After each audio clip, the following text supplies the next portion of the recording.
Pennsylvania Congressman Scott Perry joins us now. Congressman, I appreciate you being on the show tonight. This is a lot of breaking news, but Congressman, your phone was also seized in conjunction with some of this stuff by the FBI. So I want you to take a listen to this clip from Merrick Garland today. Sure. Listen. Faithful adherence to the rule of law is the bedrock principle of the Justice Department and of our democracy. Upholding the rule of law means applying the law evenly, without fear or favor. Sure. Congressman, is that the impression you get?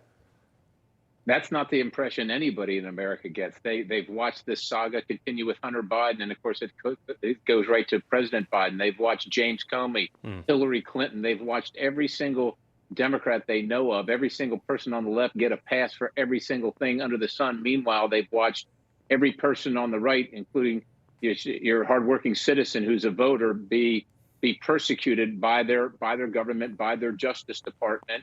And you know, I'm just a recent high profile member of that. They showed up at my, you know, where I'm traveling with my family. I'm not at home. They showed up here.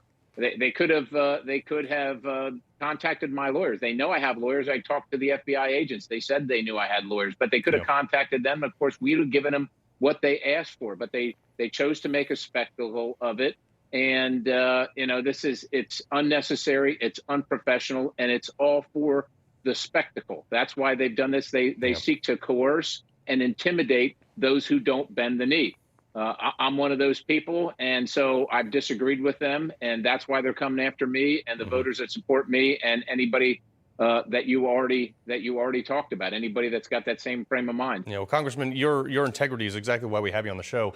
But when they come up to you, I understand it was 3 FBI agents approached you, obviously with your family, out on vacation. Did they give you a warrant? Did they give you any information about this affidavit that they used to get the warrant? Did they give you anything at all on site? They approached me. They said, "We're here to seize your cell phone." I said, "I'm going to need some documentation before I handed it over." I put it in my pocket. They handed me the paperwork. I looked at it. It looked like it's official. I checked their badges, so I handed them the cell phone. They asked me if I had any questions. I said, "Yes, I do." I said, "How did you find me here?" And the guy snickered and said, "That's what we do." And I said, "Why are you seizing my phone? What are you accusing me of?" "Sir, we cannot tell you that." "Congressman, we cannot tell you any of that. And we'll see you in a few hours when we return your phone." That's essentially how the conversation went. So did you unlock it, or did they just take it and they hacked into it, or whatever they do? They take it. They ask for your password. They know that, you know, look, we all know that they can get into your phone whether you do it or not. The only one that's going to be punished is you if you don't give it to them, because they're just going to hang on to it longer. So it behooves you just that they've got your phone. That's how it's going to be. They're going to take the information, and that's what they did. I mean, this is mind-blowing. Do you have any interest in sharing what was on that warrant? Do you have any reason to know what they searched for specifically, what they looked for? Did they give you an inventory of files they looked through? No, actually, they didn't do any of that. They just imaged it. They don't have authorization to look through it. And that's my understanding. And so look, I know Mike Flynn and other friends, so I don't really trust them at their word. Let's face it. But that's what they told me. They are not authorized to search it. They just imaged the phone. Wow. It's completely remarkable. They did give it back to you, correct? Yeah, I've got it right here. Nice. They did give it back, but I want you to keep in mind the unprecedented nature of this tyranny, the unprecedented nature. I'm a member of the legislature. This is the legislative branch. This is the executive branch. Everything that I talk about is protected by what's called speech and debate, because the executive branch is not allowed to coerce and intimidate the legislative branch when it disagrees with their votes or their opinions or legislation that they're talking about. They are on the cusp of breaching that in spectacular fashion right now. And that is the biggest thing to me is, do you think that this is an obvious attempt to intimidate you? Is there anything on your phone that they could say, that they could use against you? Maybe not in a court of law, but in order to coerce you, like a private conversation with your wife or whoever? Well, I don't think so. I'm pretty open, but look, I have private conversations with my wife. But the other thing I do is have conversations with constituents, sometimes on my private phone, and they have an expectation of privacy, whether their issue is about Social Security or Medicare or their health concerns or some family concern or something like that. I don't even talk to my staff about those things because they don't have the need to know.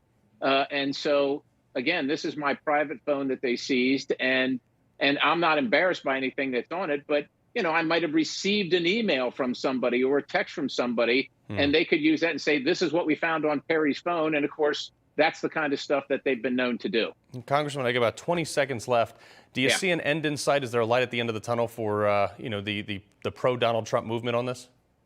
Well, there's going to be a beginning of the end of the light at the tunnel this November. You already spoke to that a little bit, Carl. We're going to take back the House, and there's going to be robust oversight. And of course, part of this, I can't help but think that because I have issued articles of impeachment on Merrick Garland for attacking parents, for having questions about their children's education, this might be completely political. We want to see what precipitated this, just like we want to see what precipitated the raid on the president's home. And so, I think that there is a light at the end of the tunnel. It's about 90 days away. The pendulum always swings, Congressman. Hopefully it swings in our direction coming up. I appreciate you being here. Congressman Scott Perry. Thank you, sir. God bless you. J.P. Morgan's CEO is warning that an economic hurricane is coming. Are you preparing? If you don't do anything, your 401k could be a 201k, and that is not good. So call our trusted friends at Lear Capital. For 25 years, Lear has helped investors own gold to protect against market chaos. It's a good thing. They can help you too. Get your information and up to $15,000 in bonus IRA gold. Just call this number, 800-880-4300. That's 800-880-4300.